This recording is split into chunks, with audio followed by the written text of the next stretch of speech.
Sometimes you play a game, watch a movie, or read a book, and are just left with a particular feeling at its conclusion.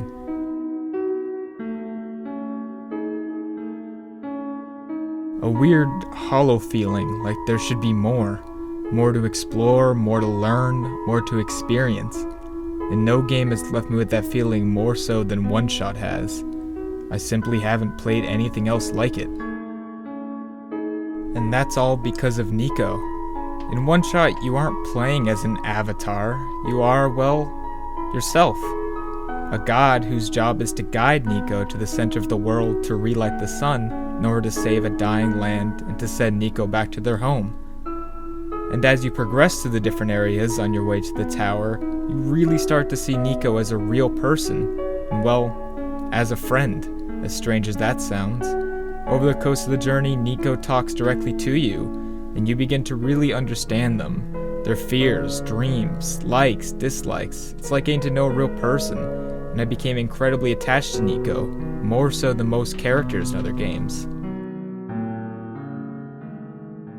In order to reach the tower, though, you must progress through 3 different environments: the Barrens, the Glen, and the Refuge. And as you make your way through them, you'll find these terminals where you'll be contacted by the Entity, a being that seems to know that this is just a video game, and with that knowledge gives you puzzles that are only solved outside of the game.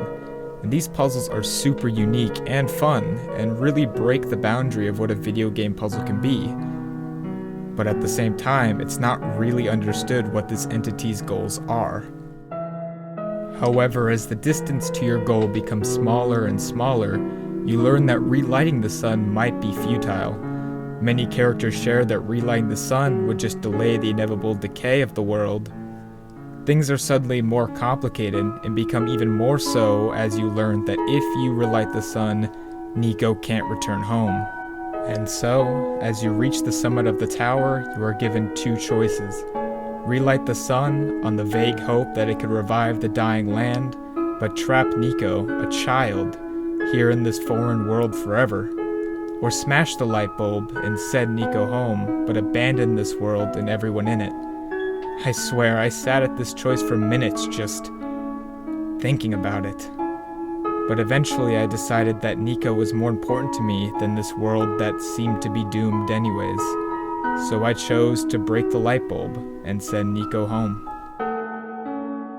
However, after Nico left, I felt hollow, like I'd done something wrong.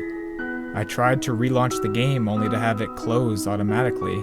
I'd almost given up hope when I found a document in the game folder informing me of a different outcome, the Solstice ending, so I deleted my save file in hopes of a better ending.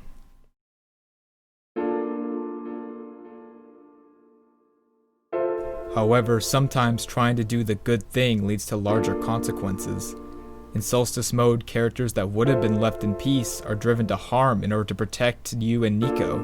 The world is collapsing at an incredibly fast rate, and worst of all, Nico learns the nature of the world, and that you are just a person playing a game. And watching Nico struggle with this knowledge is heartbreaking. All of this comes to a head when you finally reach the source of the world's corruption, the Entity, or World Machine, who you learn is just another victim of hopeless circumstances and trapped by fear. However, Nico gets through to them and convinces them to set things right. Finally, the good ending that I had strived for was here. Everyone who was lost was brought back, the sun is restored, and the corruption that was destroying the world is gone. The only thing left is for Nico to return home. And after saying their final goodbyes, Nico walks straight off the game window and back to their world.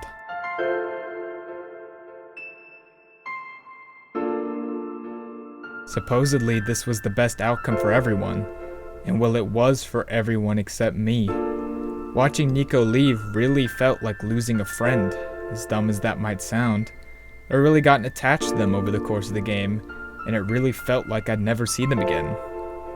Of course, I could always replay the game, but it just wouldn't be the same. I was left with that feeling I mentioned at the beginning, the feeling that there should be more.